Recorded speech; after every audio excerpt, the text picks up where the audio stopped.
The issues discussed on the Shield Within podcast do not reflect the opinions of any specific agency. They are the views of the host and the guest. Any persons discussed may be fictional for comedic purposes only. This podcast is rated explicit and listener discretion is advised. It's time for the chaos to cease. Time to open yourself to peace. From the hours you've put in. To the next shift you begin. From the endless pursuit of release. That finds the worst unleashed. Transform the ugly into a win. Get to know your shield within.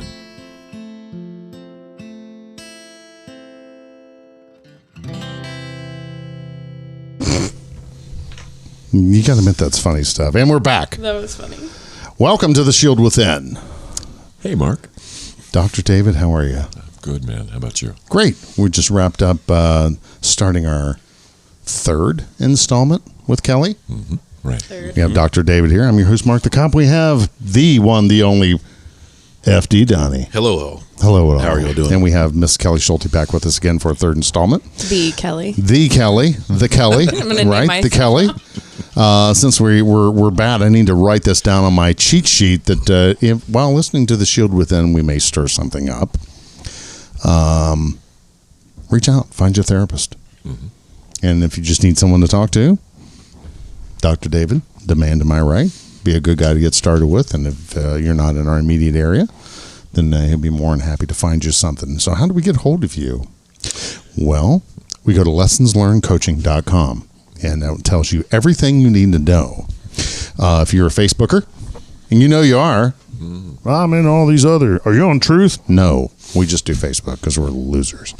Go to Facebook / Shield Within or our website, which is theshieldwithin.com. And make it easier yet, just punch that coaching button and it'll take you right to Dr. David. So we were in the middle of what are you doing over here? Punching it. Oh yeah, Donnie's over here. Don't punch the clown, Johnny. Punch the button. Press the button. Okay. There you go. So we were the last episode. Kelli and I was kind of talking about life in the streets of the rural farm community in which we were working in. Glad you clarified. and you know, like we talked about in episode 20, you know, everyone isn't aware of the amount of crime we get there. Mm-hmm. And they try to keep it that way to a certain extent, but it's kind of a yin and a yang. But while we were there, you know, the stuff that we got into and just kind of a couple of the funny stories. So you took someone to jail, didn't you? So you had to go. You had to go to the. I took a couple of people to jail throughout my career as a police officer. Well, this particular evening, assigned to patrol. She went to the county seat, which is Troy, Ohio, and Kelli, being Kelli, didn't keep that extra key that I gave her on her whistle chain. She's like, "Well, that's dumb. I keep my whistle on there. Why would I keep a key on there?" And I'm like, "Okay, get on with your bad self. You'll figure this out on your own." So I get this. Need nothing else in them pockets. Right. Well, we'll just let that go. I set myself up. I didn't mean to do that. I just meant in general. Bump sex bike. Right. Just you know, it's like on the it list. You don't. Yeah. So anyway, we're whistle. Yeah. So she didn't keep her extra cruiser key on there. So I get this phone call from her. Hey, I need to get. Hey, can you leave the city, please, and come to Troy and help me? Yeah, unlock my cruiser. Well, what a lot of people don't understand is that some vehicles are what they call fleet keyed, and at the time, we still had a brass key that opened all of our cars, and most of our cars in our local area are all keyed the same. All of the police cars is what he's talking they're all about. They're all the keyed same the same. And I said, well, okay, now I'll send a Troy officer over to unlock it. And she's like, oh, okay, no problem. So the person I picked was a person who's was stalking her. He had it for Miss Kelli really bad. And so I thought it'd be funny to send this horn dog over to help Kelli out. So go ahead. Just a victim. I'm, sitting here isolated. Sorry, just pimping her out. In this guy's city, and I needed help, and he sent a predator. She can hold her own very well. Which is why he probably felt like it was okay to send him. Mm-hmm. But I was like... Well, you're out the jail and under all the cameras, so... Yeah. But I remember... Why they didn't come out and unlock her car, I have no idea. But help me. me. No, I locked myself out of my cruiser multiple times. Mm-hmm. It was, I had a call. He's a sergeant now who likes to bowl. Mm-hmm. Yeah. I had to call him Big Ern many McCracken, we'll call him. So many times to lock to get me. Now he's more Roy Munson, so we'll call him Roy. John Reap. Yeah. I don't Thanks know God about of him. these people, Dr. David. Okay, yes, okay. Glad. You haven't seen Kingpin? Oh, he sticks his hand in the thing and it cuts it off. Yeah. The bowling department. That's Roy Or Munson. What do they call him? Yeah, Big Ern McCracken Bowling is alleys. Bill Murray's I called character. it a bowling department.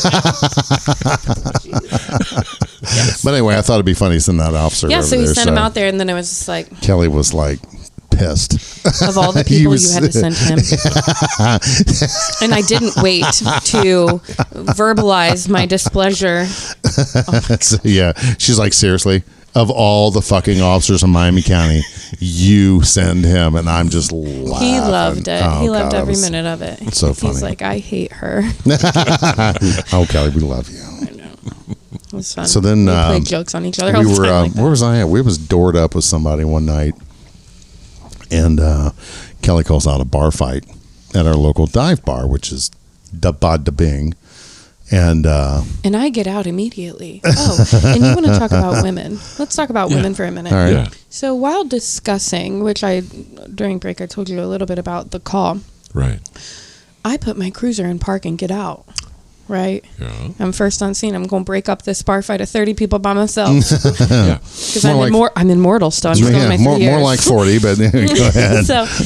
So that other officer, though, at the department's like, I would have never gotten out of my car. Why'd you get out of your car? Why would you have done that? Why didn't you wait for backup? Because you're a big fucking was like- coward. Not you, the other I officer. know, but yeah. I was like, I looked at her and I was like, because I'm the police? That's right. Goddamn, I'm 6 foot tall, made of fucking steel. That's right. That's what I do. So I'm I'm 5'6" on a good day with my boots. I got Yeah, on so there and that was said, funny. send everybody you got. 40 people, I need everybody. I need all jurisdictions that I are met available. troopers that night I never saw. Oh my God, it was before, and I never saw them again. It was so fucking cool. We had cruisers starting. Huber came. Yeah, the Huber came. They were all the way down First Street, all the way down Main Street. And everyone was parked down the center line and we had the whole downtown shut down. There was freaking cops everywhere. It was awesome. Wow. His brains are falling out. Oh yeah. Well, what had happened during this fight was a dude's birthday. And the girl they in the started bathroom. they started drinking at Hinders, and they ended up down at Da Bod Da Bing, and ex-girlfriend shows up and punches their song into the jukebox, which was looks like what is it now, Donnie? Kurt Crow's a crazy bitch. Yeah, it should have been. What is it? What kind of tunes is it now? The new jukebox, the digital jukeboxes. I got the app on my phone, but anyway, I do too because it's fun. He's drunk and he gets mad, so he punches the thing, breaks the glass out of it. The bartender, it was a new one. Yeah, brand new one. Yeah, touch tunes. Touch tunes. Yeah, it looks like a giant iPhone on the wall. Yeah. The bartender was so drunk and clueless. The guy's like, "Hey, can I have a bar towel?" "Oh, sure." Hands him a bar towel so he can cover his bloody knuckles. It never occurred to her to look over, and now the music isn't playing anymore, and the whole front end's out of this machine. It also didn't occur to her that why are all these cops running through my bar all of a sudden? Oh yeah. She was so wasted. It was so funny. Yeah. But anyway, the fight was out back. So old dude grabs an old girlfriend up, throws her in one of the bathrooms, and starts fucking throwing haymakers at her. Oh yeah. And the guys are like, "Oh fuck you, dude!" They took him out back. Bar let that happen. Yeah, they took him out back and beat the fuck out of him. Beer bottles upside the head, had him down on the ground. We'll show you what this fucking feels like. Yeah, they beat the living shit out of that guy. We did call a medic. Well, he had about a 2-inch laceration top of the head where they took a beer bottle upside his of brains. it. No. It was a gravel, was bloody. You know, head injuries are bloody. Scoops his head up and she looks at me and she's like, his brains. And I'm like, She's got that's rocks, lady. handful of bloody gravel. His brains are falling out. Yeah. So I'm like, get your hands off his blood. This is God, disgusting. you're so Sick drunk. fucks. Everybody's so drunk and gross. Yeah, new girlfriend's like, I'm trying to be a nurse. I'm like, well, here's what you need to do. And I grabbed her by the arm and I tried to walk her away. You need to calm the fuck down. You're about to get arrested. Well, she kept screaming. Right. In our faces, and we're still trying to disperse like the people. We're just, leave. I don't know what's your name. Like, I just want you to go. Yeah, get the fuck out of here because everybody stands around here is getting arrested. So let's go. And I think we started saying that too. Like, we've got enough cops now. Yeah, we can arrest every one of you motherfuckers. Yeah, we did. We literally outnumbered you now. I think we had 30 cops there. And there's only 20 people. So scattering. Yeah, I walked in and said to John Taffer, to the bartender, "Shut it down! You're closed." Yeah, she didn't like that. She was like, "You can't do that." They weren't yes, even I can. In here, they were in the parking lot. I flipped the lights on, told everybody to go home. Anyway, so this girl, she was screaming. Time we did that. Correct. Place with it. So she pulls away from me. Get your fucking hands off of me. So she fucking hits me, both hands like that. I'm like, I looked over in the tits. nick of time. I looked over to see her striking my sergeant, and I was like, oh. This isn't nothing else mattered. The world stopped turning on its axis, Dr. David, because I was like, oh, she about to die. And I think Jimmy and I made eye contact like, oh, this is gonna get good. bro, did we just see that? And we're like, okay, yep, here it goes. And he's like, whoosh, and puts her to the ground, and he's like, why would you hit me? that was a dumb move for you. And she's like, he felt like a big man now. And I said, no, not really. Yeah, she wouldn't shut up. Yeah, finally put her in a car. My favorite part was, I'm a nurse and I'm the police. Now that we've established our professions, nice to meet why you. are you striking officers? Why are you so drunk? Right. My favorite part is when the drunk folks at the bar who are nurses try to render aid to the other drunk folks because that gets comical. And I bet were you down there that night? Not that night. I don't remember being Donnie there appreciates that. I don't remember. We probably, I don't really remember a whole lot of our calls with you guys because you guys were like, we work if we want to. You remember some of them. I know, I do. I was just giving you a hard time. I could spell it out in 3 letters. Please do. JIF. I thought you were going to say PB&J. Same thing. Oh, it is. Jif, peanut butter, PBJ. There we go. Right. Were you there? I don't remember you being there. I just remember Megan. Megan was there. Megan was there. Thank God. Chief was we there. We talked about that, though, didn't we? On the it list. Oh, we talked about it on the it list? Yes. Okay. Yeah. Oh, man. So we need to get him on here as well. Yeah, we're going to bring Joel on sometime. That Jeff. Oh, yeah. We need to bring Chief Jeff on. Mm-hmm. But Kelly went to a non-breather. Was on North Street there, just right from the PD. Cold winter. 11-minute response time. Yeah. Not me. The medics. No, but yeah, you got there. But the problem is we were having. I was at the corner. But to I was like, wow, I'm on we were already on another call. Right, but to their defense, there was an issue in the dispatching software. Didn't we just switch over? Roughly about that time. Yeah, we had just changed. But we were also on another call at the time. And yeah, they were clearing another call, and they were on station hearing the tone out, and the chief at the time was like, keyed up, and he said, are you sending us to another run? So he looks, was it on your cell phones then? Or somehow he checked and thought, oh shit, yeah, we got a non-breather. Because it was 2 back-to-back non-breathers. It might have been. Yeah. So Megan shows up, and she's always our angel of mercy. And Kelly and I, Megan was probably very excited to see that I had every sticker in every little bag that I had. Yeah, so allow me. So I hear her go on scene, and they're checking on her, and she's not answering. She had just went through her emergency first responder class, and this is where we identified a problem. We have what's called an AED, which means what, Donnie? Automated external defibrillator.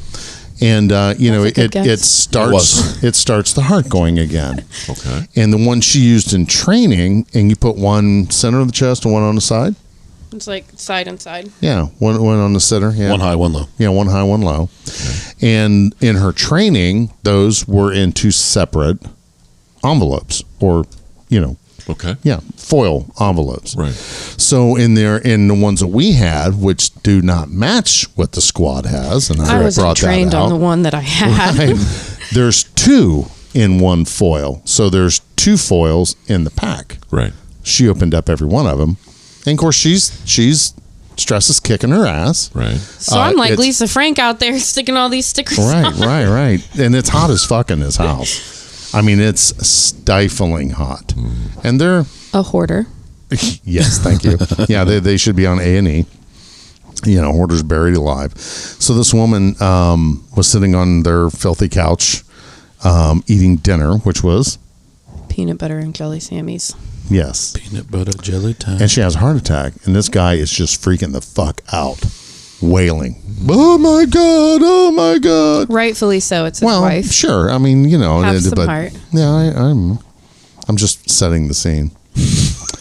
So Kelly... So this guy's screaming, and I'm like, I don't know what I'm doing. And the AED's going, check electrodes. Check electrodes. And I'm checking them. Check at maximum electrodes. speed. And Kelly's like looking at him, pump, pump, pump, looking at him, pump, pump, pump. Yeah, I'm still doing and this CPR thing's by still myself. Yelling, by myself. No gloves, no breather mask. And I said, where's your gloves? In my car. Where's your breather mask? In my car. Go get it. I had my breather mask, I had my gloves. So I got in there and I'm like, what the fuck do we got here? Took everything off, threw the one set away, slapped them on, put them on. Analyzing, she pops back in the door. So we have a good connection. Right. So we clear, shock administered, start CPR. So we're starting chest compressions and we're getting ready to do breaths. Yeah, which is me. And you're sweating. I'm sweating profusely by this time. Mm-hmm. And because he was 30 seconds into the call, probably. Yeah. Oh yeah, I'm telling you, Yeah. it's like a fucking sauna in there. It was so hot. And of course, I'm fat and out of shape. So Push. I was still pretty fit. So then we're doing chest compressions, and she starts to aspirate. Push. And Kelly's over my shoulder. Now she's gagging, and I said, "Don't you fucking puke on me! I swear to God, if you fucking puke on me, I will I'm not beat a sympathy puker. I don't know. I think it was because it was so hot. I cannot even put in words how actually hot it was. I think it might have been winter outside. It was winter. We had about 6 inches of snow on the ground. It was hot inside because they made it that way. Yeah. So she's like, ugh, ugh. Well, this woman is volcanic erupting puke all over me. Peanut butter puke, by the way. That's memorable.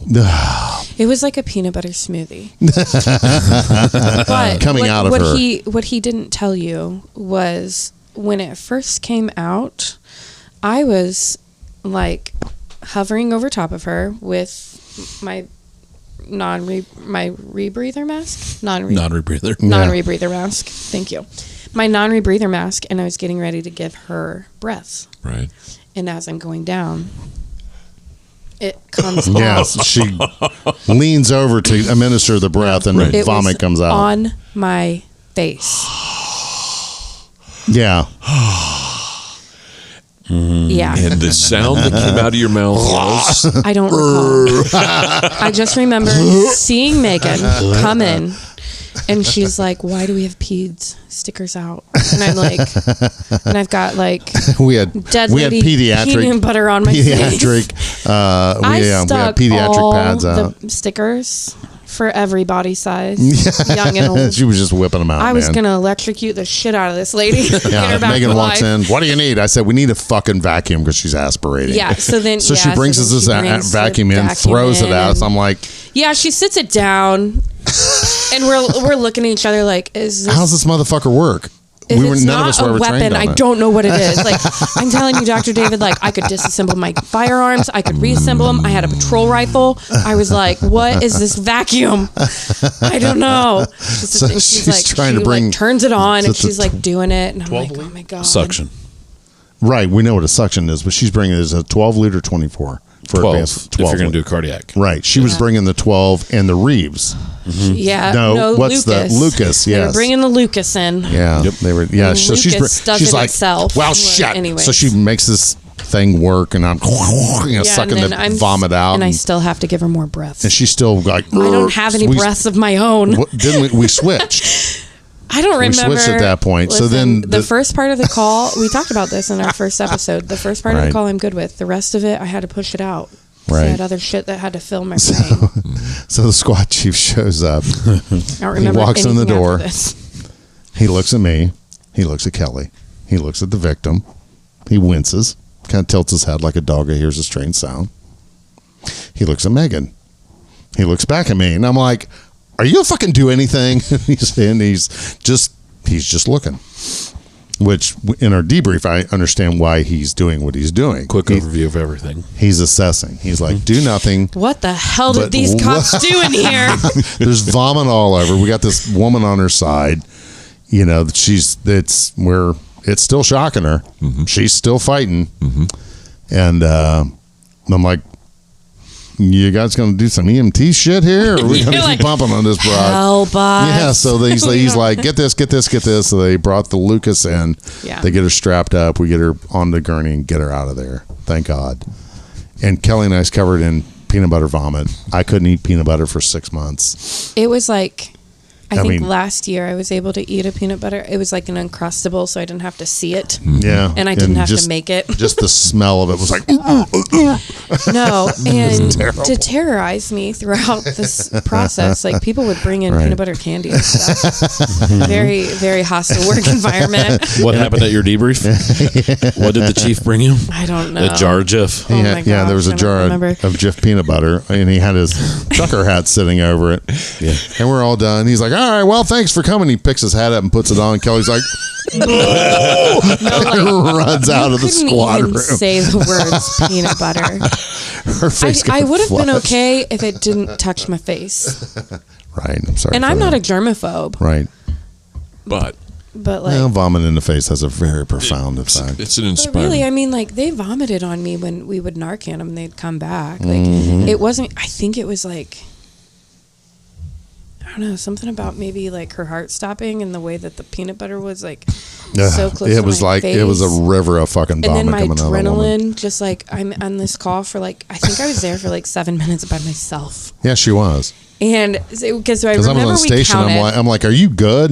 And she's not answering. And I'm like, call her It's on because I was- her command channel. She's still not. I'm like, all right, I'll just roll up there. So so remember we talked about like I had no business having my SFSTs. Right. Yeah, like why was I a first responder? Why did I get approved on this AED? That extra thing? 10 cents per hour. right. It's like those things I had no business doing. Exactly. I trained a guy for a while on that. Yeah, you did. Oh my gosh. Anyway. So, I was accused of being a micromanager. A micromanager. Mm-hmm. All right. Yeah, that was the rumor that was being planted at my agency. You know, we talked in the last episode where, you know, Kelly, thank you very much for the very kind words and thoughts that you're sharing with the world about working for me as an officer. Mm-hmm. And you know, it's so there just could not be a win for me there. So everything from my perspective, and jump in if you've seen it any different, either one of you, that whenever I was successful at something, that there had to be an equal degrading or a negative. Okay. So I was being labeled very quickly as a micromanager. Okay. And, you know, when you become a sergeant, there is no field training and there is no mentoring. Right. But they'll send you to management class, but they don't send you to leadership class. So I became a self-study of John Maxwell. Mm-hmm. And I also reached out to others. I tried to stay within the department and get some leadership advice. Well, that was just a fucking dead end. So, you know, other area chiefs that I was friends with, I would ask them mm-hmm. for their expertise. And I got great input from those chiefs. You know, the chief of Blue Ash, the chief of Miami Township, the chief of I like now the chief of Vandalia was another one. I like him too. You know, several other area chiefs that I was friends with. The now chief of Newark. You know, just great law enforcement professionals that I would reach out to, because my boss, I would start with him and I'd say, okay. And I would ask these other chiefs, mm-hmm. and they would be 180 opposite of what he said. Right. Which I'm thinking, is he setting me up for failure? Mm-hmm. So I was being deemed as a micromanager. So I stepped way the fuck back. So did you get the call or did Dan get the call? Who got that call over on Maynard? It was a male that was sending suicidal texts. I don't remember whose call it was. I just remember Dan and I met up like right before we got to the house. It was like the apartment complex that it was at was. We didn't memorize all of the numbers. Right. But we had maps, so it would show you, like, you get to the street and you can look and it'll show you where the house is. Okay. But we, like, got there at the same time, so we had time to talk about it, because I remember we were on, like, the other side of the property, which was behind it. Where it was said this was single. They were like studio apartments upstairs and downstairs. So like one bedroom. They're like 3 rooms, weren't they? There was a living room, a bedroom, and a bathroom and a kitchen. Yeah, this one had 2 bedrooms. Did it? The bathroom was in the middle. There was a bedroom, and the kitchen. Okay. All right. So it was a lower unit. Yeah, it was a lower unit. And behind it was a very large parking lot. That's where we met up at. Because Right. we were trying to figure out, like, was it a high or a low door that we needed to go into? And the call was prompted by suicidal texts. Yeah, so the only information that we had was that the guy had sent his friend a text message. I'm sorry, not a guy, it was an individual. Had sent a text message to his friend saying that he was going to kill himself. Okay. And that he was going to, like, they were very specific in which manner he was going to, like, take all of his medication. Okay. Because he was sick. Okay. And he was going to take all of his medication to kill himself. And then he, like, didn't go to work that day. And that was, like, the information that we had. Right. But So- didn't Day Shift deal with him? Or had been dealing with him? I remember we had dealt with him before. Right. On the bike path. But I don't recall if Day Shift had. Maybe sure I you looked up. do. Well, I mean, I think I looked up the calls of the day. I think it was a couple days before. Okay, maybe it was that's a couple what it days was. before they Yeah. had made contact with him over the same thing. Okay. And he said he was fine. He said the individual said that they were fine. Right. Said that they weren't, they didn't need any help and that they were good. And I think they made contact with him and they determined that he was probably fine and that, but I remember we found his car. So we saw their car. So this person was a genetic. Had gender dysphoria. Yes, born as a male but was transforming into a female. Okay. Was always a male then- in previous interactions. Correct, but had contracted a sexually transmitted disease that could be fatal.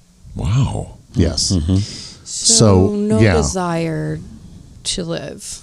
Right. And we right. knew that. And How old the the drugs.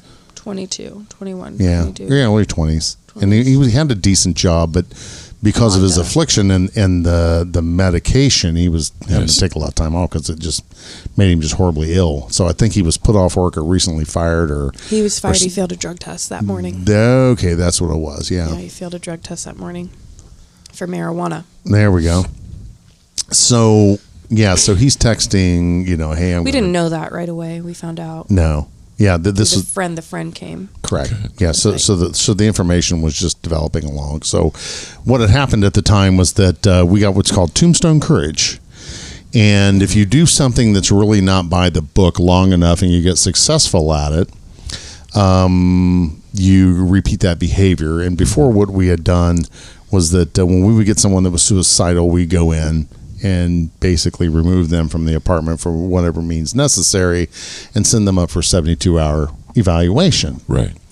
And we'd been successful. I had been successful a couple times before with yanking these people out of the house.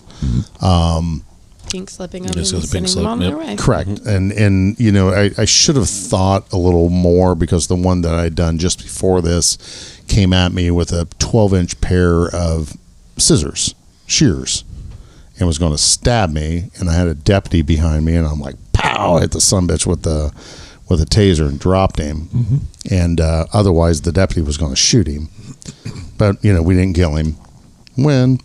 So this was my mindset. So I'm like letting them work it. Kelly's like, hey, can you come down here? And I'm like, no. I think it was my call because I remember I had paperwork. Right. So it would have been my and call, I and said, then Dan met me in the parking lot. right. I said, so what do you want to do? Because then that's also why I wanted to be first in. Yeah. So I wanted them, my supervisory stance was, you guys handle the call. Because I'm a micromanager, right? So if I show up and I give them the answers, then I'm micromanaging. So this is what else is going on in my head. Gotcha. So we have Kelly, 2.5 years as a police officer. Right. Before that, I was a Miller girl. Right. Beer. And then you have another fella who is military, Army. And then No, he's Marine. Oh, yeah. And then after him, you have another fella who'd been to war. In the Marine Corps. And He'd been so over to- Kelly's like, I'm going to go in first. Because we all had the same police training. Right. So we did. So I think you're leaving out a couple of details. Let me go ahead and fill them in. We had to establish, is he in the apartment? Oh, Right. sure. Yes. So Well, she said his car's here. So we do what's called a ping. So I contacted dispatch and I had them ping the phone and they do a triangulation. And within 15 feet of the front door. Yeah, within 15 feet of the front door, They were the like phone, within 15 feet bam. of the front door of that address is there. So we confirmed that he's there. Right. We made sure he wasn't inside his car, which was across the street in the parking lot. Correct. So We did all the good due diligence. yeah, so I'm like, all right, I'll be right down. So they're like, let's boot the door. Well, we just gotten a memo from a couple of the apartment owners. It's like, here's pass keys, or why don't you call us before kicking our you? doors Yes, in. because we've been kicking the fuck out of doors, and it's like A couple weeks $350 a before door. that, give it hell, and I booted that door in. We were kicking the fuck out of them, and on the guy with the shears, we kicked. The same building kicked the wrong door the first time. Ooh. That was a Idiot. Well, hey, they pinged it, and they were like, "Oh, our bad." We're like, there, "We're in so the they're fucking ready. apartment." Good work. Yeah, Yeah. you good job, dumbass. Right. So so we got a memo to stop kicking the fucking doors. I'm like, So we called maintenance. yeah, And the maintenance guy lives on site. Right. So he walks out in his PJs and he's like, what's going on? We're like, yeah, this guy's not coming out. Can you give me the key? And we then, at that time, as we were unlocking the door, the guy started screaming at us. You'd heard nothing from him before that. Not yet. Right. He thought we were just going to go away. Right. Because that's what had Because happened that's before. what had happened on the, yeah. Yeah, day shift was out there and okay, well, and left. So, Okay. That wasn't our policy at the time. The policy at the time, we had a duty to act.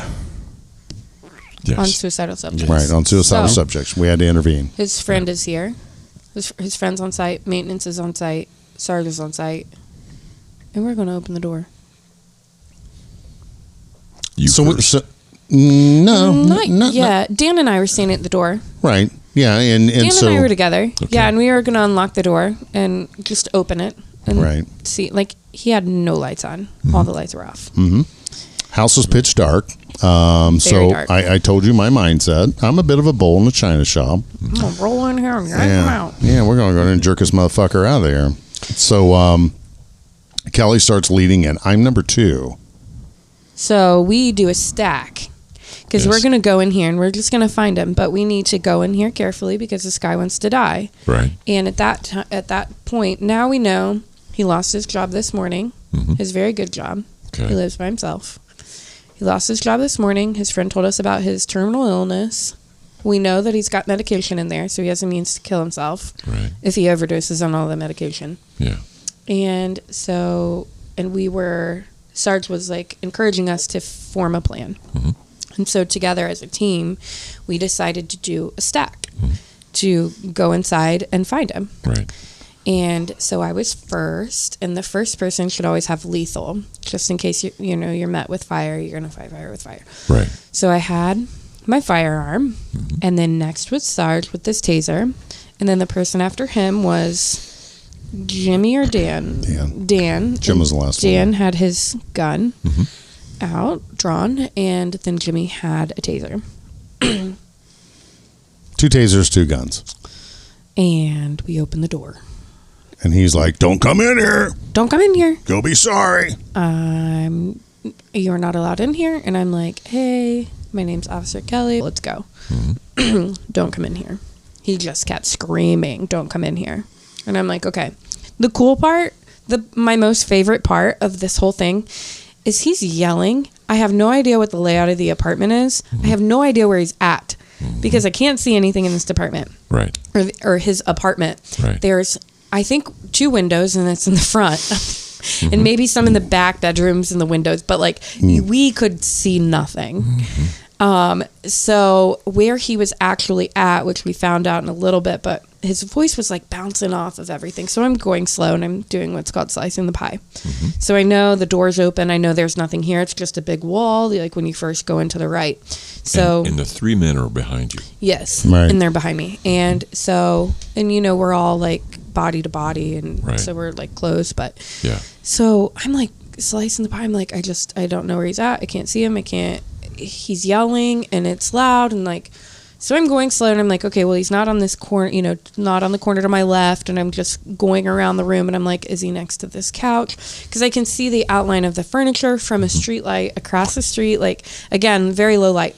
Right. Why didn't we turn a light on? Because we're stupid. Okay, so I'm just thinking about that now. Like, yeah, you don't turn the lights Why on. don't you just flip the fucking light on? So that would have been ideal. There's a lot of things that I learned on that call that I started immediately implementing afterwards. But so we're like slicing the pie, and then we're like, okay, and then we're like moving, and right here was this like dresser, and I'm getting really close to it, and then I was going too slow for my sergeant, so he. Yeah, rushing bull here. That's my Indian name. This is taking too long. We're going to go just get him. And I'm like, I don't know if he's in the bedroom, in the bathroom, in this bedroom, or in the kitchen. Right. And the kitchen is off the side. So, like, you just can't see in the kitchen at all. Right. It's like a galley, a one-butt kitchen. Right. Just off by itself. So I'm like, okay. So he goes full speed ahead around me, and he has a taser drawn.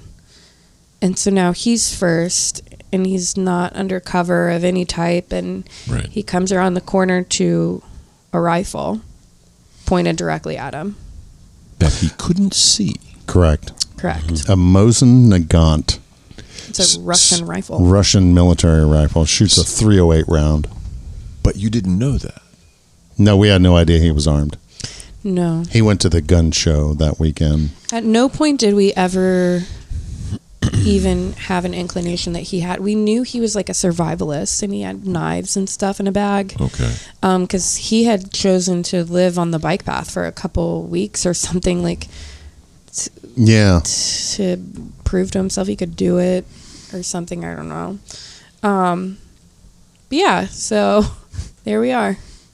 And again, to me, it's so striking. You got your gun drawn. You got your taser ready. The other 2 gentlemen, gun, another taser. Yeah. But none of you can see a damn thing. None of us can see a damn thing. And none of you at that point have a reason to think the man is armed. Correct. Correct. But I think my more recent training was telling us to go slow, slice the pie, eliminate, corners. No, and you were things like absolutely that. doing it right. And so, that was going to be the plan. I mean, you just set yourself up to go smoothly through. Right. So that things like a gun suddenly in your face doesn't happen. Right. You have more time, because if we would have continued slicing the pie, I probably would have been able to see part of a rifle or a reflection of something, or maybe I could have said, okay, we've located him. I know now he's right here in this kitchen. Right. But we didn't get to that point. So we immediately... So I jumped backwards. And I said, what is it? Is it a knife? Does he have a machete? Yeah. He's and I like, said, no, he's got a fucking gun. Everyone out. And we I'm looking up as we're all retreating, and then I stayed in contact with him. I'm like, whoa, it kind of changes things. Stay in contact with him. Yeah, I kept talking to him because I had already was trying to get him calm. Right. And he wasn't calm at all, especially when we were inside. It was just screaming. Maybe did we turn lights on at that point? We did. Yeah, we popped the lights on the way out. Yeah, we were probably like, well, we probably should have done that about exactly. 3 minutes But when we sooner. turn the lights on, there's the gun bag, all the rifle shits there, as we're on our hasty retreat. Right. So So that's a kick in the dick. Right. Oh, totally could have And not to rush the conclusion of the story, but I get on the air. You got to leave him on the hook. Right. Gotta listen to part 3. Now we got time to finish this, but I get on the air and say I need a SWAT team. That's all I said. I need a SWAT team. Don't give a fuck who you send me. Send me a fucking SWAT team. I have an armed, suicidal, barricaded subject. I need a fucking team, and I need a fucking team now. Kelli had a dialogue going with him, and we all, and I got to be honest with you, this one call ruined my life. It literally was the. Take your time. I'm wondering, the 2 gentlemen behind you left the apartment. You're still inside. You're still talking to the guy. No, well, No, we she's at the left doorway. together. All 4 of you Yeah, were out. we all got out. But you're still talking to him from outside. Yeah, so we left the door open, and I was talking to him through the open door. The building was made of brick, and so I had stayed in contact with him and was trying to encourage him to come out from around the corner, and he just wasn't having it. He's still screaming. Yeah, and then I finally get him to kind of calm a little bit. I think he was getting tired Okay. of screaming the That whole does time. happen. I mean, Yeah. literally full blast. Right. Top of his lungs, yelling, get out, I'm going to kill myself, I'm going to hurt you, don't make me hurt you, I don't want to hurt you, I'm going to hurt you. So it was like the mind play too, well, he doesn't want to hurt me, but he wants to kill himself, so he'll kill whoever else is with him, if he's really not caring. And by that point I already knew, and I'm treating it like this is a super serious call. Yeah. This is the most serious call I've ever been on. Right. This is the closest thing that I've ever been to not making it, because and Right. so here we are, I'm talking to him, and we kind of set up that I'm just going to try and stay in contact with him. Well, now that we know he's armed, Yeah. Sarge or the other guys, they plan, so then we have somebody set up at a Right. We cruiser. positioned the cruisers up in the yard in a defensive tactic. I had 1 officer high, 1 officer low. I had Jim proned out, and I told him that motherfucker walked around the corner, kill him. Yeah. Those were the orders. But At the same time that's happening, though, we have to evacuate the other apartment. So we're clearing the other apartments out. Right. We're getting set up. I'm trying to get a team out. That was a clusterfuck in its own. An embarrassing clusterfuck in its own. Not for us, but for the people that were responding. Jimmy's telling me to move to the left because I'm in his sights. Well, from his rifle. He's like, hindsight. move to the left a little, please. Hindsight being 2020, I should have pulled everybody out. But Well, actually, he's telling me to move to he's like, move to the right because I'm going to take him from the left. So I'm like, oh, try not to take from the bullet's going to go zooming by my skull. Right. That was my mistake. I should have pulled you out of there. But the thought process at the time was we have him talking. And he's not, at this time, he's not violent. And I got 2 long guns and 2 shooters on him. Right. He's not going anywhere. Right. So if we can get a peaceful resolve to this and get him out of there. So I had another sergeant from Troy call me, and he said, I'm a hostage negotiator. Do you need my? I said, get your ass down here.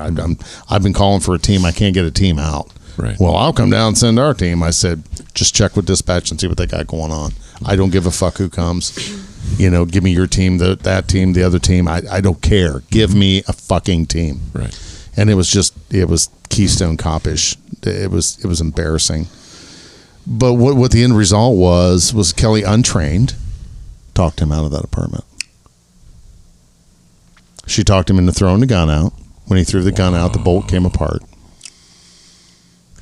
And I went, the only way that bolt comes out is if the trigger's been fucking pulled. So she gets him out. The negotiator gets down there. Did you say this? Yes. Did you say that? Yes. Did you say the other? Yes. God damn, what do you need me for? He's so we're just going to leave you to talk to him. Because she was doing an outstanding and I'm like, are job. you done with me? Like, right. Can I go? And he's like, you're actually doing a really good job, so we're just going to leave you talking to him. I'm like, can I get an elbow pad or a helmet or something? Because this guy's like in his suit. That's not a normal uniform. No. I'm like, can I get a helmet, please? But she did a fantastic job. I was really proud of her. I felt good about not lying to him. I kept telling him, he's like, you're just going to arrest me. I'm not going to arrest you. And she the didn't. 12 officers out here are going to arrest you. Right. You know, but I'm not going to arrest you. And he did not, like, I learned his trigger words were Right. help. Right. I'm just here to help you. You're not going to help me. You can't help me. And I'm like, well, he's probably right. Like, I'm just going to make a dent in his day. Like, so I stopped saying that. And I think one of the first things that the other officer said was like, we're just here to help. And I'm like, no, you're like, we're doing all the bad things right now. Right. We've already worked through that. So. Yeah, and so then he was just like, we're just gonna leave you to talk to him. And I walked him through, like, putting his shoes and his socks on. And How close were you to him physically? about from me to the corner of the wall there. I mean, I was pretty close. You was opened within the door, 10, 15 feet. 10, 15 feet, yeah. And so the gun was still reachable by him. Yeah. Oh yeah, he had it on. He never until she asked him. The negotiator had to throw it out, right? Yeah, because he didn't want to. He didn't want to come out, like, to where I could see him. Right. So I kept, like, trying to remember, like, what bullets go through bricks? Right. And then I'm, like, counting the brick. How many bricks do I have? Right. What is 2 this layers. dresser made out of? Did I have a loaner vest at the time? What's my bulletproof vest? I think you did have a loaner vest at the time. But the plan for her was to roll out right and escape that way, and then the other 2 officers were going to light him up in the doorway. Right. And I said at the first sign, just roll out, just get the fuck out of there, and these 2 will, do their job. But what we learned out of that was, actually they changed the policy. Let them kill themselves. We'll just go and pick the body up afterward. Yeah. We learned that he purchased that gun because he knew he had to kill a cop in order for us to kill him. Yeah. When I stepped around the corner, he did in fact pull the trigger. Kelly and I were stacked up, so if the trigger would have been pulled, it would have went through both of us. Yeah, so we could have had a double fatal. Right. So a year later, Westerville had one. 2 officers killed out of a domestic. So, and everybody's like, "Oh man, that's so terrible." Well, you damn near had.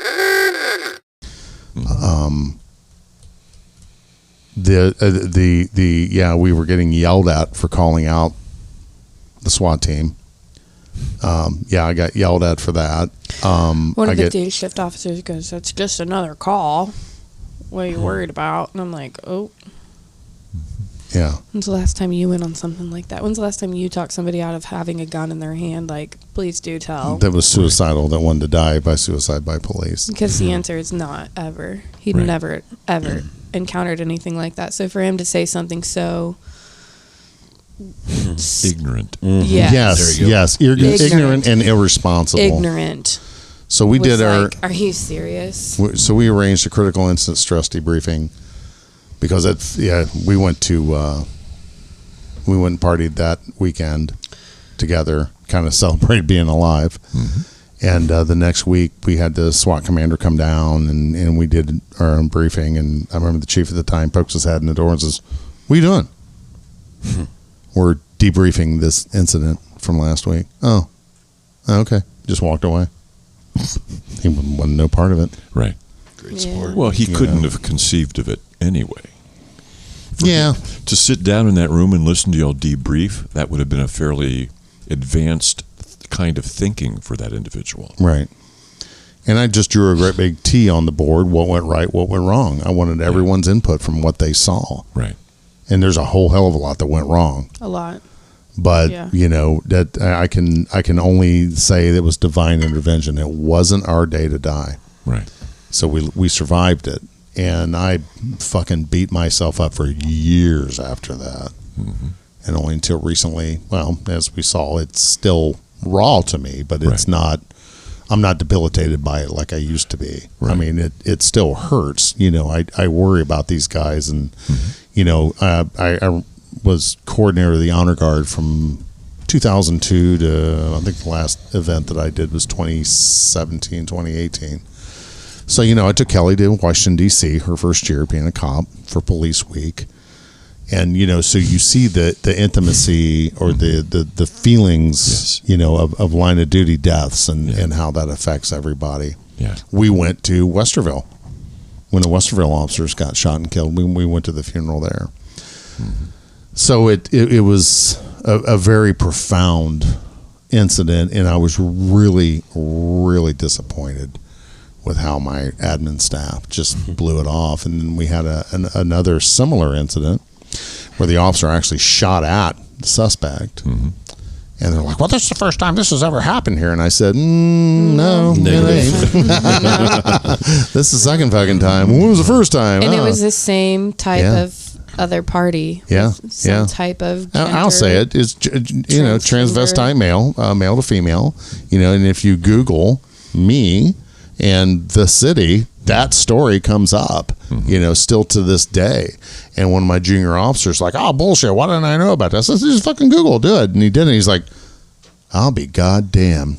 He said, why didn't anybody ever tell me about this? I said, because it involves me. Because it was on our shift. And it was our shift, and we were known as the occult of personality, what does that mean, Donnie? The what? The cult of personality. Fuck, I don't know. That's what I was told, that because our shift, Kelly talked about in episode 20, right.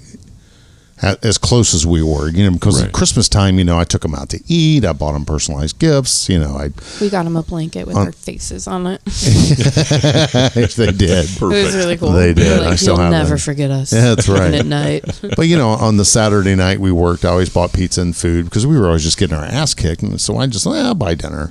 Right.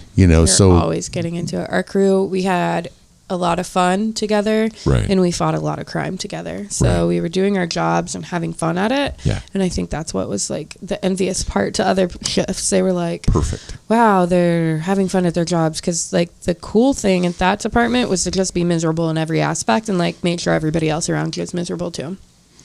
My experience working with a wide range of different kinds of agencies is, if you're an employee at a social service agency, and I include law enforcement in that, and you're really, really on top of your tasks, like your paperwork, your continuing education, you're on top of it all. Yeah. You resent it. Yeah.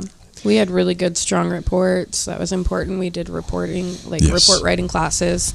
Yeah. You'd have courses for us. Well, but not actual classes, but definitely a training session. Like when we were talking about training, in the middle of the night, we would talk about, things that are important to be in our reports. Yeah. And it was just furthering but the people that don't know quality you of officers that we were. Judge you by the work that you put out. Right. If you write a report that looks like you wrote in blue crayon, you can be the best cop in the world. As far as that prosecutor is concerned, or the defense bar, you're a stupid motherfucker because you can't fucking or your sentence is just run on, or there's no punctuation, and there's a thing called Grammarly that's free. It's like, hey, try using this, and in some our department. Well, our shift, we got to the point where we were letting each other read our reports before we submit them to the sergeant. Yes, little auditing. Yeah. There's nothing wrong with that at all. Let's Peer read review. this. Yeah, hey, read over this, make sure I didn't forget anything. They'd be like, hey, you forgot the date. It's something silly, we had the good stuff in there, but just need to just tune it up a little bit, and then good reports, we made good arrests. Right. And that's. And if you're really good at your job and you're having fun, people are envious of you. Right. They're not having fun. How is it you're having fun? Yeah. Kelly, in this, we'll wrap up here in a minute, but the last thing, did you have anything else on that? Yeah. I wanted to talk to Dr. David about why I was so mad at you for such a long time. Go ahead. Because I felt like when in the stack, when he went around me. Yeah. Let's talk about that. So he encouraged us to do, and I'm glad that he talked about the micromanaging thing, because it wasn't that he was micromanaging. I think he just wanted to make sure that he had control of it, because he's responsible for us. Right. And so I think that's what was one of the things that was very difficult, because he was evolving as a leader. He was working on himself. Yes. And making sure that he was encouraging his troops to do what they needed to do. Right. Mr. Hatto like that. I called myself the troop. But he was encouraging us to make our decisions, and he wanted to keep us guided on the right path. Right. And we made a plan as a team, and we set ourselves up. And you'll never know. You'll never know what could have happened. Right. Had he not come around. Right. But I just remember, I remember the last thing that he said before he went around me, and he was like, "This is taking too long. We're just gonna go fucking get him." And so then I felt like I was going too slow, and I was like, "Okay, was I holding my team up?" And then he goes around the corner, you know, into a situation that I could have protected us from. Right. Because you were doing it right. Because I was doing it how cops were trained to do it. Right. Exactly. So, like, it kind of sat with me weird. But I immediately was like, well, we're fine. We'll be fine. Like, whatever. And we hugged each other, like, after he was taken in. Like, so he ended, like, you know, it was a smooth ending, but a rough start for sure. But, like, we all just hugged each other, and I never hugged those guys. We'd never hugged each other. But we all hugged each other, and, you know, Jimmy's talking about having me in the iron sights, and, like, Dan's talking about, like, wow, it's really weird because my gun was pointed, like, and you were standing right there. Not, you know, it's just weird. Yeah. And it took me a while, like it took Sarge a while to kind of get through it. It took me a while to remember that I'm capable of making good decisions because, you know, you just feel like a failure at that point. Right. But then I see, like, the way that he was taking it, which was, and something he said, he was like, you know, he was thinking about my kid. Because I didn't have 2 kids at the time.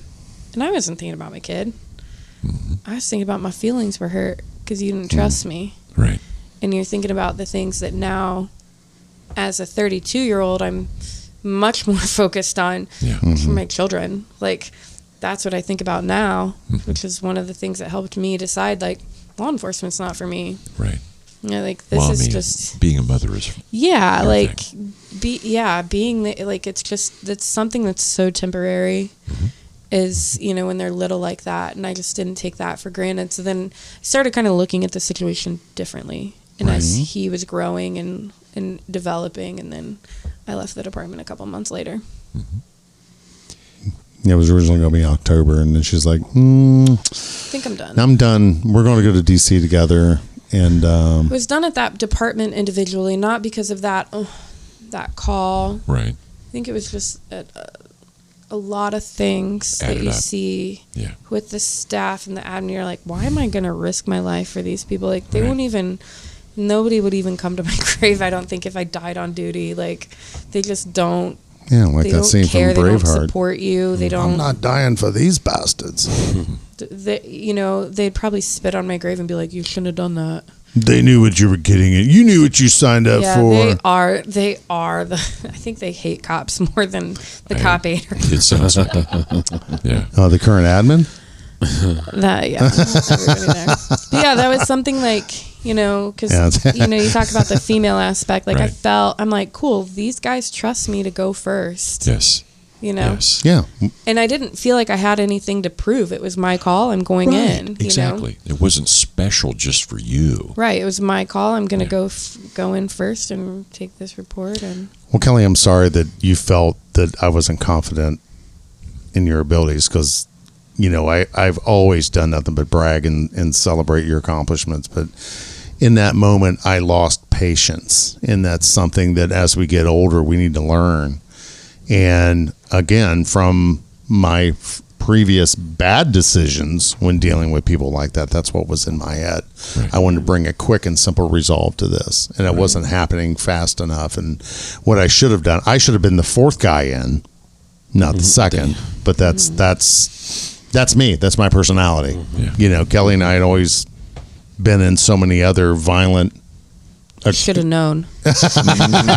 If Kelly and Sarge are there, it's going to go south. Yeah. So as soon as I showed up, you know, the shit hits the fan because we're the shit Yeah. magnets. But Right. you know, that was a huge mistake. I mean, it was wrong on the way around, and trust me, I've played that thousands of times through my mind. But You committed it once. You're over punishing yourself now. no, absolutely, yeah. That's I don't know if I was done punishing him yet.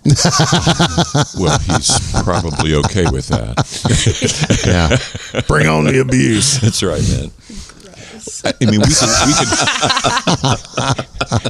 we could walk through that entire story, and I could take 10 to 15 minutes on about 5 or 6 different parts of it.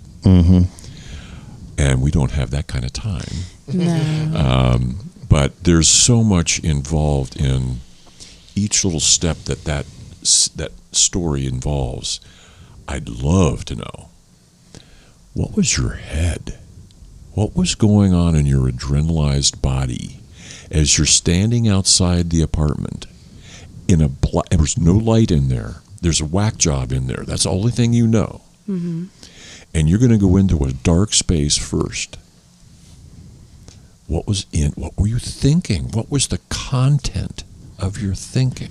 I kept asking myself, and this is going to be funny to people now, but when you're learning to slice the pie, I'm like, how many pieces of pie am I supposed to slice? Like, make it 6 because I can't eat 8. like how am I clearing? And then I'm like, should I be clearing? Like, I had random thoughts. I remember looking at the ceiling, like as if Spider-Man is in this room. Like, oh, okay, it's not on the ceiling, Kelly. Good job. Like, look down at the ground. Like, it was a lot of, what is my training? What is my training? What is my training? Got it. And I remember still thinking, like, okay, I know I'm not supposed to have my finger on the trigger. My finger's on the trigger. Like, just like stupid things. Just seriously checking. And just trying to out. listen. Yeah. And I remember just like, okay, this is a dresser. Like, why does he have a dresser in the living room? Or like different things like that. Or like, why didn't we get a layout of the apartment? Is that online? Yeah. Yeah, exactly.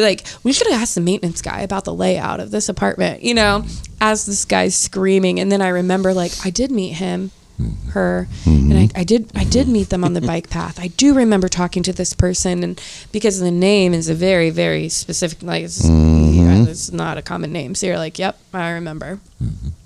And the things that he was yelling, I was trying to like focus on that and just like make sure that I was also being tactical. Were you scared? I wasn't scared until Sarge talked about the gun. Yeah. Because I heard it. We all heard it. And we all talked about hearing it. We all talked about hearing it. We're like, yeah. At the time it was happening. Yeah. Got it. I wasn't scared until I was standing on the other side of the wall, because I'm like, okay, so here I am. I'm the closest person to this individual who wants to kill himself, who definitely tried to kill us once. And like, now he knows that we know. Right. And so I'm like, this person has nothing to live for. Yes. They've expressed that they want to kill a cop because they know, and you're like, okay, like, nothing is between anybody. No cop, more cop of a cop is before them. It's me and him. Right. That's it. And so I would say yes, absolutely. There was like definitely a sense of fear at that time. Right. And then I'm like, okay, maybe I can use my words. Maybe I can use my words to talk this person out, or just at least like come a little closer, or even, bring him to so that the other guys could see him, and we can eliminate the threat, at some point. And he just kept not making any sense. Yeah. And he kept making sure that we knew he had nothing to live for. Yeah. And so that, like, the seriousness kept reoccurring. Right. Like, at any time, if you just kind of got comfortable, it was like, nope, this is definitely still serious. Like, he's like, I'm not coming in, and if you come in, like, that's going to be the end of you. And he kept saying, like, that he didn't want to hurt me. Right. And he kept saying, like, Officer Kelly, I don't want to hurt you, but I will, and then he'd scream again. And I'm like, oh, okay. And I'd never really dealt with a mental health case like that. Right. That was so serious that they wanted to die. Right. Had you ever? I've had a few. Before, like, anything similar? Like, it's such a hard. Not to that extent, obviously, with the police work, but Yeah. I've had a few that they were ready to go. Right. Yeah, and it's just like you don't understand how serious it is. Yeah. Yeah. Until after the fact, you're like, Right. Yeah. okay. Yep. In the moment, what's so impressive about you and all law enforcement folks to me is you're in the midst of a situation that is absolutely, you're not lying to yourself, you're not bullshitting yourself. I'm scared to death right now. Yeah. And at the same time I'm scared to death, my mind is sorting through options, variables, What's the protocol? What are the options? It's almost like a series of schematics in your head. These are the things I do. If this happens, this is what happens. If that happens, here's the set of stuff that happens. All that's active. Mm-hmm. It's in your head. You're thinking those thoughts while your body is like in a whole different place. Mm-hmm. Adrenalized, jacked up beyond description. Right. And you're still functioning. That's what, to me, is so incredible. Looking back on it, I would think it would take a bit of time for the adrenaline to kind of like, once it's over, then the adrenaline seems to hit a lot of people when the thing is over. You get through it, you do your duty, you do what you've been trained to do. Mm-hmm. When it's over, that's when all those chemicals pow you, just like, damn, it's like a jolt. Oh, yeah. Oh, my God. And that's where I get the sense that Marc took a position, and maybe this is common, I don't know. Like, you have another department as a reference point, but like, when Marc talks about being your supervisor, it's like a dad talking about his children. Mm-hmm. That's what I hear. Yeah. I hear paternal. Right. I hear fathering. I hear, I'm the protector of this crew kind of thing. Mm-hmm. So it would make sense to me knowing that he would be like, and he's ADD. So yep. And so he's walking behind you. He's adrenalized. He's got his own very different set of experiences he's working through, and he knows this shit is taking too long. Right. Mm-hmm. And so his movement around you was about Marc. Mm-hmm. It was never about you. Mm-hmm. Marc's history, Marc's individuality said, no, I'm doing this right now. Mm-hmm. Yeah. And it was a thing that Marc needed to do for Marc and had absolutely nothing to do with you. Which I didn't know at the time. Well, but we all see situations from a different perspective. Exactly. That's why we did that debrief. And, and I kind of wish that we would have reached out to some mental health professionals and done it again. Yeah. Right.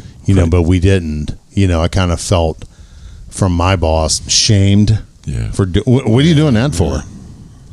Well, because my crew was fucking hurting. That's why. And I wanted, because there was a lot of mistakes made that afternoon. And the right result was nobody died. Exactly. And that's the only thing the department focused on. Well, everybody's fine. Like, are we? What's wrong? So therefore, are we fine? Yeah. Therefore, all of you who worked on this are fine. Yeah. Right. It's false. Yeah, okay. Again, we're talking ignorance. Right. That's just ignorance. I mean, as a leadership role, I mean, you come back and you bust your own ass day in and day out from what happened. Yes. Why did this happen? Okay, How did this go? Yes.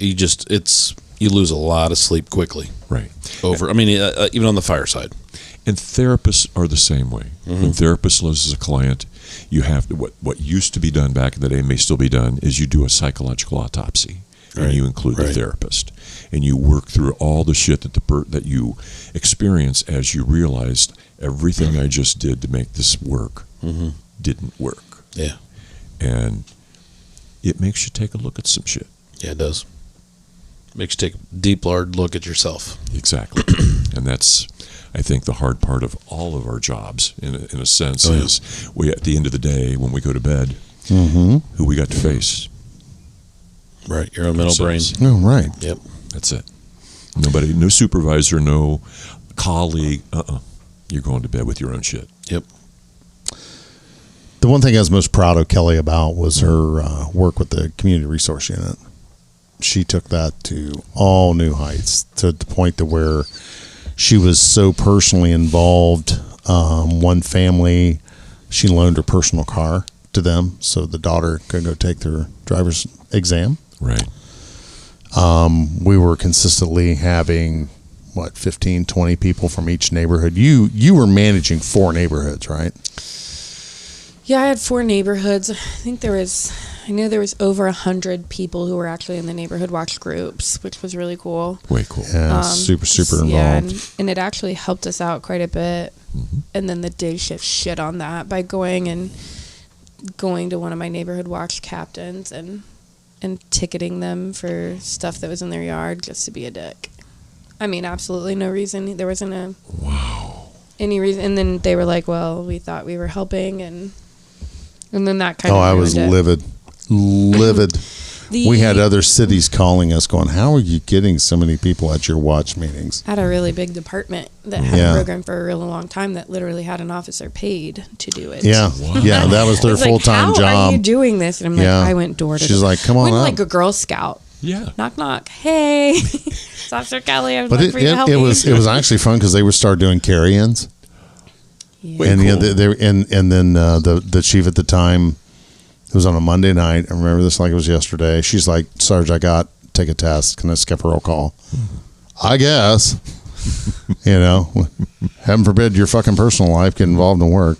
That was a joke that I used to make. But so she was getting her bachelor's degree through Ohio State University. So she had a test. So she came in early. I said, take the test. I don't give a fuck. She's like, and I got a community watch meeting starting. So could you help me out? Okay, Kelly. But it was a Monday night, so it was council meeting night. So there's all these people out in our lobby with food. And the chief at the time's like looking around like, what are all these people doing here with food? Mm-hmm. Yeah. I said, it's community watch night. It's watch party meeting. You stop in and say hi. They would love to see you. Yeah. Chief. Right. No, he's not going to do that. So he scuttlebutts all across the hallway to council meeting.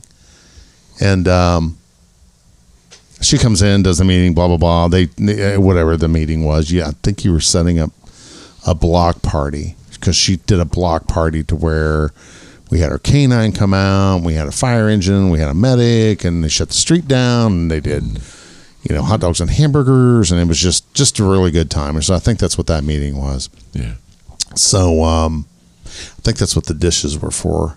I don't know. Anyway, it was a social event. Mm-hmm. I just remember my boss at the time going, so I think these meetings are getting a little out of hand. What? Huh? Out of hand? Come again? Well, don't you think it's a little excessive? They're bringing food in now. I mean, this isn't like a picnic. This is a community. I said, it's a social event. This is what. Cool. And it was during dinner hours. Yeah, they were coming in there. They were eating dinner. Yeah, it's at 5 o'clock. This particular neighborhood had a lot of older folks in it. And so 6:30 start time for them was already late. Oh, yeah. Right. Yeah, they were hungry. Yeah, and so then, to make it kind of worth their while, right. Older folks like to feed you. Sure. That's their love language. Right. You hit a certain age and you're like, let me feed you. Did I say anything to you about that? I don't think I did. I think I just... This is the first time that I'm hearing it, but I will say that there was zero support from admin staff. Yeah. But I did want to shout out. Go ahead. Donnie helped me a lot with the police versus fire basketball game. The first and only. The first and only, yes, that is true. Yeah, it was a huge success. The person said they had so much fun at that was asking me the story about the tattoo, the recruit I had. Yeah. They said they loved it. That was so much fun. Do they still do that? And I said, no. Nope. It took a lot of planning. I learned a lot about major event planning. Mm-hmm. We rented the school. We had to have an insurance. Yeah. And, all that stuff. So I'm like, how do I get this? So then I teamed up with another local community group, and they were like, we'll take care of it for you if you donate the money to us. Sure thing, we will, because the point was, and I'll make this really quick. No, we got time. It's our show. We'll do what we want. We went to the Shop with a Cop thing, right? And it was countywide, and I'll never forget. Farmland kids in our wealthy community. Because they assumed that all the kids they were financially fine, and it really, really ticked me off. So they picked one kid that was involved, but I was like, why? I mean, we were going into really expensive houses in these other communities. And I'm like, I remember specifically, I'm like, we're in a $500,000 house. Like, why are we here? Why are we here? Yeah. And they were like, well, the parents are getting a divorce. So? I'm like, we have families, like their parents are in jail because they were beating the crap out of each other. Like, they didn't just get a divorce. Like, they're in a foster care. Like, we've had true victims here. And they why were are we picking turned these? down, And it was like, okay, so we're going to do our own, where we're going to protect our own, because we had enough people. Right. And I knew this because I was the community liaison. But so I knew we had the businesses support because we had a business district. I knew we had everything. We had the support from the community, the businesses. We had major donors. Mm-hmm. I mean, No, she really did a we fantastic. She did an amazing job, and it was funny. Once it started getting traction, when she first started it, the naysayers, the naysayers were, this is going to flop. You're going to get schooled. And we had a detective sergeant that was just bad mouthing at the whole thing. But then this thing started getting some traction. I kept talking to the same people, and I'm like, well, we should have a basketball practice. Like, we should set up, like, you know. And then I was like, oh, we're getting jerseys. And then suddenly, like, that, can I entice a cop with a shirt? I guess I can. Because then people started to be more interested. And then suddenly we had, like, enough people to play and subs. Right. So I won't forget ever, though, the people that didn't help, but were quick to take a check at the end with the pictures. Oh, yeah. And that jumped right in, them bandwagoneers, man. And at my exit interview, the chief asked me if that bothered me. Really? Did he really? Yeah, he asked me if it was because I didn't get the recognition.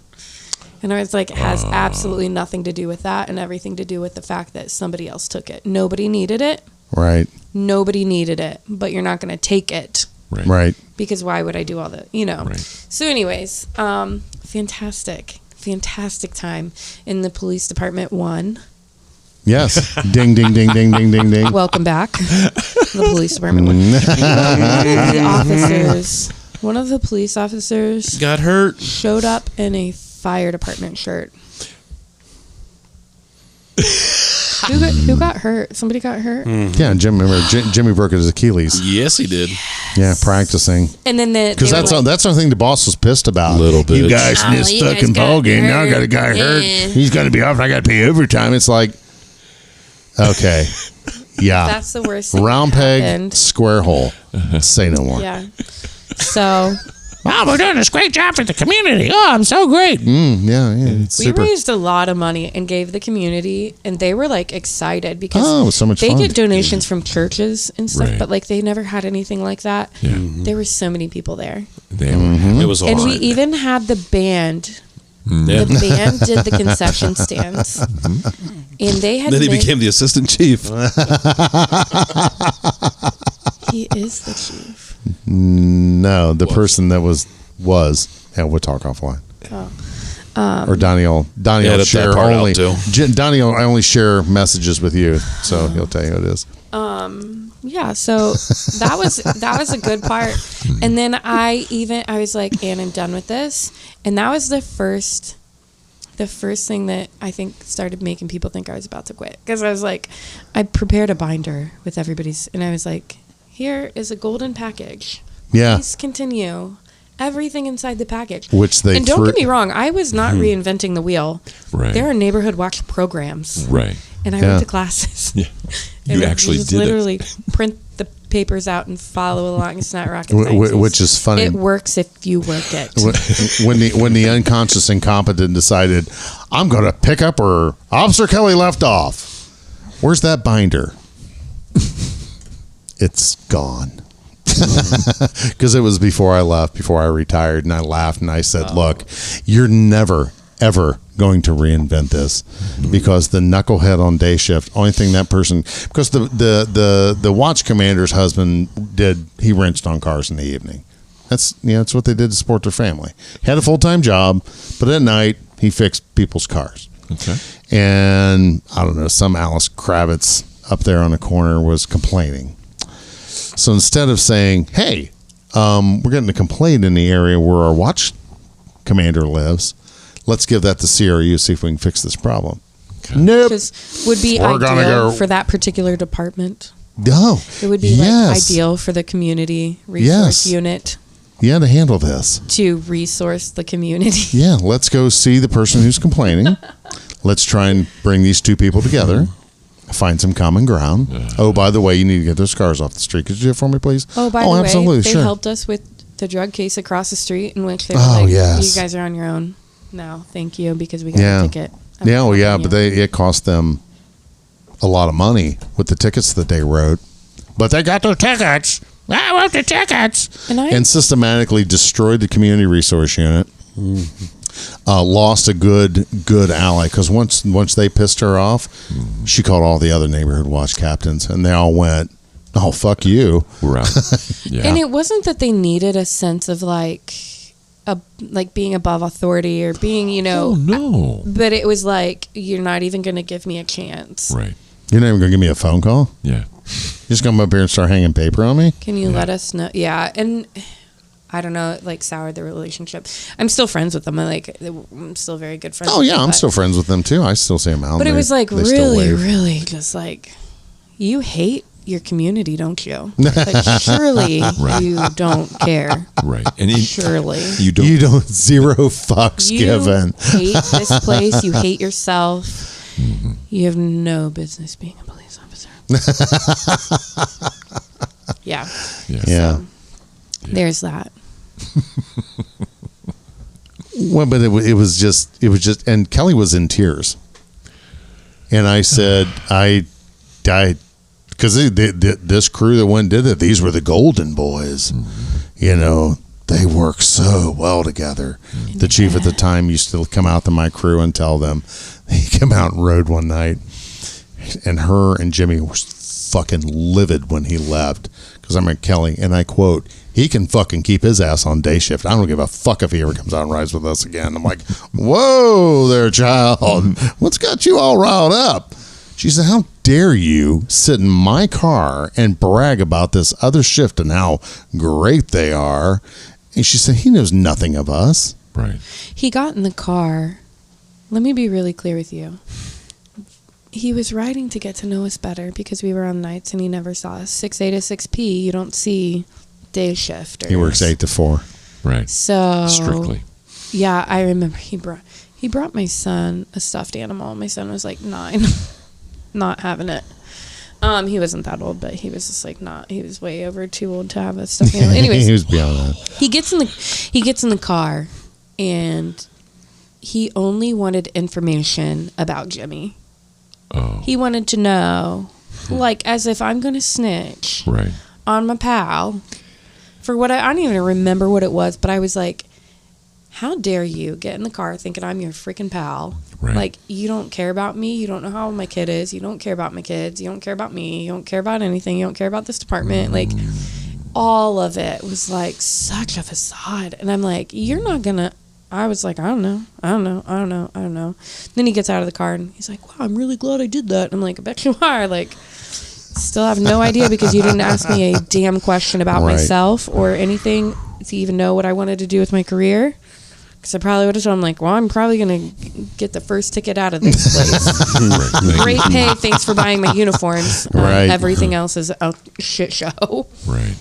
But it was just like, that's, yeah, he did. He got me. He was like, yeah, her shift. And that was the group that went and hung all the tickets that, you know, brought the CRU to its knees and then burned it to the ground. You know, it's just like, good God. And those guys could literally do no wrong. I mean, literally Yeah. could do no wrong. Wow. And it was just so disparaging. This is like, you know, and cops want to be cops. Just let them go do their damn job. Right. Give them the tools they need. Right. Give them the encouragement and the training they want. Right. And let them go do their fucking shit. But, you know, in that guy's eyes, and it's just like, oh, these guys are the Golden Boys, and and you guys are okay too. But no, these guys are just fucking wonderful. And they said, well, we don't get the opportunity to be in here on day shift because if you did rotate us around and give us a bite of the apple once in a while, you would see the cohesiveness of this shift. And the one thing that I always did, and Kelly mentioned earlier that, you know, I was developing as a leader, and, you know, I'm confident in my abilities, and I gave them what's called a peer review. Right. Tell me how I'm doing. Right. Because this knucklehead that says he's my boss never sees you, never sees me. But he's required to give me an evaluation once a year. So what does he evaluate? Your numbers. Oh, we were producing. And that was part of the problem. We were kicking We the were Golden really Boys' ass. We were kicking the Golden Shift's I ass. had the magic OVI touch. Oh yeah, we were beating him in drug arrests. We were beating him in traffic stops. And Jimmy had the highest traffic stops ever in the history of the department. Of course, out of that you get all the subsequent. Yeah. What was that extra class that I took that I could do extra drug stuff? Yeah, it's called A-Ride. Oh yeah, Advanced Roadside Impaired Driver. That was really cool. I got enough OVIs to tune it up a little bit. Yeah, Michael B taught A-Ride. But we were just doing so well, and because we worked so well with the troops, we always did the fields or the sobriety checkpoints. We did those, and so that's where I didn't realize at the time, just when things started turning. And things started turning. You left in 2015 or 16? 17. 17. Oh yeah, it was post. So yeah, you left in 17. But things started. I as I recall, I had to do a lot more battle after 2016 to defend my crew, and I defended them just viciously to the other ones, and I was arrogant about it because think you're better. I'll throw my fucking crew up against any of you.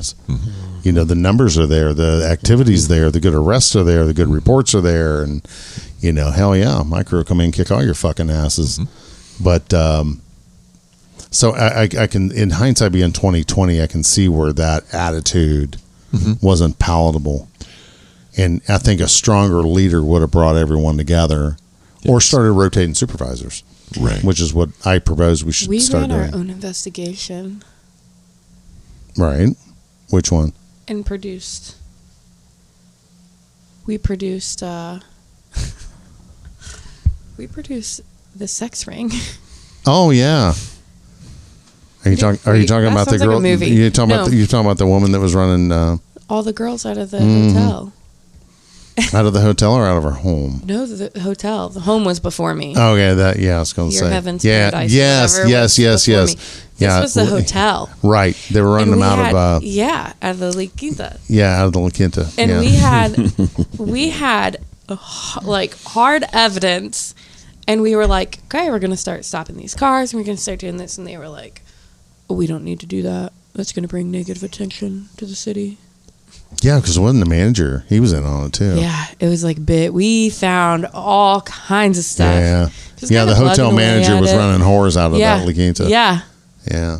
And administration was like, we're not going to do that. The guy just had such a bizarre sense of self-righteousness that we can't lose the small town city award. Right. He just had this, I'm a fiscal conservative, so I'm going to give all this money away. It's like the former chief would be rolling over in his fucking grave right now. He fought so hard to get that for us, and you're just giving it away. We have a huge drug and sex problem. Yeah, we do. I mean, it's like I said, there's problems here. You're talking about the department or the city? The employees. The fire department. The fire department, yeah. Why is there so much overturn? No, I'm just kidding. That's right. Bunch of hose draggers. Because they're stuffing their hose and everything. Yeah, we're an hour and a half in. Do you have any last questions for me? No, we're going to have you back. Oh. Do I have more questions for you? Oh, yeah. We could do this for hours on end. I'm getting yes. Donnie, cues the music. Donnie. Yeah. You won't do the shit that we won't do. Yes. There's David finding his notes. We did it anyway. Did you lose the outro there? All right, hold on. Ready? Hold on, TV timeout. Ready? Donnie, cue the music. May your days and nights find you strong and safe. May you take your place as your family's face. As you do the shit that we won't do. As you embrace the risk you must go through. May you grow in strength and heal and find your heart, your soul, and your mind. You look at your life and grin. You have a home, the shield within.